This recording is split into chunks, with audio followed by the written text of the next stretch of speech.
Hello everybody, how are you doing?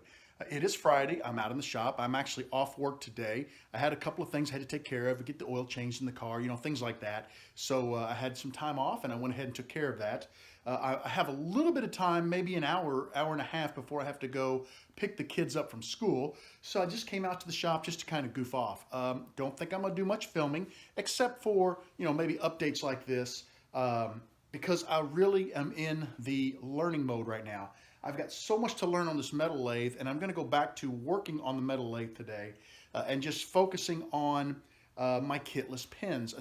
I want to get so much better at them.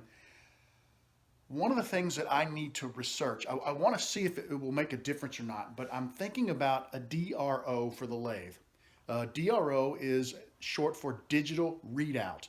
And what it does is when you have a DRO on your lathe, you have this little electronic panel. And if you want to make a 10,000th pass, you can just crank it right in and the DRO tells you when you've hit 10,000 exactly.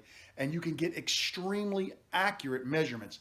Now for me, that has probably been the biggest challenge that I've had with this lathe is I never exactly know, you know what I mean? I haven't quite got that in my brain yet. So I'm thinking a DRO might help me. Now, how expensive are they? I don't have a clue. Where do you get them? I don't have a clue. Will they work with this lathe? I don't have a clue. I don't know anything at all about DROs, but I'd been talking to a few people and it came up a couple times, maybe you should look into that. So I think they may be more for mills than they are really for lathes, but I think you can use them on lathes. And once again, I may be wrong on that. So if anybody out there, obviously I can go right out to Google or YouTube and I can Google and YouTube DRO and get all kinds of info on them myself. And beyond that, if you know anything beyond that, if you have a digital readout that you've purchased for your lathe, a recommendation on one or any information on one, I'd love to hear it. Depending on the cost, it could be cost prohibitive, so I may not be able to do it, but I would like at least to start learning a little bit about them just in case they are within my reach. I think it might make a world of difference and it might make working on this metal lathe just a whole lot more efficient and a lot more fun. So, like I said, if you know anything about that, leave a comment for me below. Thanks, guys. Let's see what kind of trouble I can get into now. I've worked myself into another corner. Last night I had an idea and I sat down and scribbled it into one of my little notebooks that I keep. And I came out and I start turning and I'm doing really well. I've got most of it done, but I'm to the point where I need to put some threads on it. And son of a gun, I'm looking all over the shop again. I do not know what I did with my set of taps and dies. I'm frustrated beyond all belief. I don't know if I loaned them out. I don't know if I got rid of them. I don't know if I shoved them in a cabinet somewhere. I've gone through everything multiple times today and then the other day when I was in the shop. I'm just super frustrated. So I tell you right now, I am going to stop and I'm going to go in the house, fire up the computer, and I'm going to order myself a brand new tap and die set. I don't know what I would have done with it. I can't see myself getting rid of it because, I used it multiple times. Like when we bought our patio furniture, none of the screws would fit. So I used the taps to rethread the holes and then everything fit fine. So it's the kind of thing that I would use for multiple things. So I can't see me getting rid of it. And I've been through everything. I can't imagine where I put it. So I'll be right back. Well, guys, as you can see, I am in the car. I looked around on eBay a little bit and I really wasn't happy with what I was finding. And I couldn't get the information that I wanted. That's the big thing is that you'll see an ad for something, but then there's not a lot of detail on information. And I couldn't get exactly what I needed from any of the postings. Plus, if I order something, I'm going to have to wait, till maybe mid next week before it gets here. And I don't want to do that. I'm on my way to Harbor Freight. I know Harbor Freight does not have the best tools. However, I'm tapping brass, aluminum, and acrylic, so I really don't need snap-on. You know what I mean? I don't need that quality. I think I can get by with the type of tool that I'm going to purchase at Harbor Freight.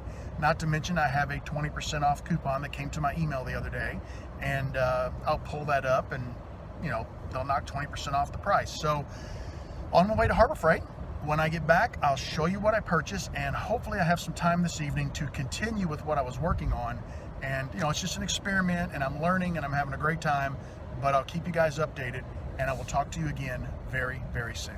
I promised I would show you guys what I picked up, and here it is. It is a 60 piece. It has both SAE and metric, so I've got standard and metric somewhere. Here it is on the side. They list all of the different taps and dies. So this should be enough. This is more than the set that I had, and it had the one that I needed, as well as the 1/4 20, which I use that all the time for my other set. So much so that I purchased a spare one, and I actually have a tap and die, 1/4 20 tap and die.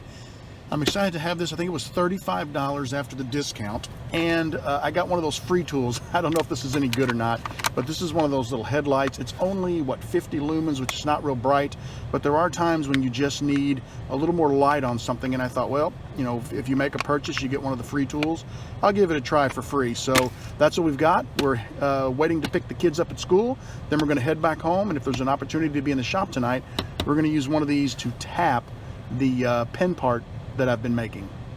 I'd like to show you guys the nib that I just made. I'm really happy with it. The only thing I'm not happy with is the threads are 3/8 16, and I would have preferred to have 3/8 24, a little finer thread. Only issue is the 3/8 24, it just didn't bite. It slid right onto the back of the nib where the threads are, versus the 3/8 16, which actually got a bite. So I need to work a little bit on the proper diameter for the rod that I plan to thread. But I am super happy with that. Let me show you what it fits onto here. Here's the mandrel that I used to turn it,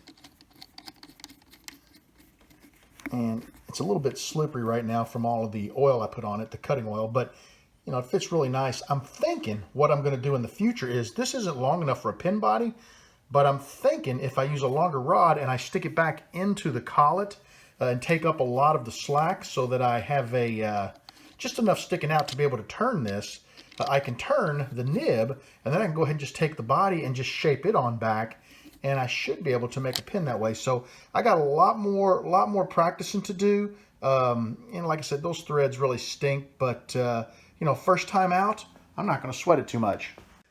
Today was a whole lot of fun. Now, I hate the fact that I had to hop in the car and drive out to Harbor Freight. I lost a lot of time doing that, but I'm glad that I did, because I proved that I could do this.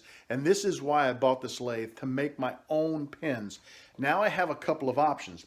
I can take that nib and I can, it's about the same size as it's a little bigger than a slimline, but it's not much bigger.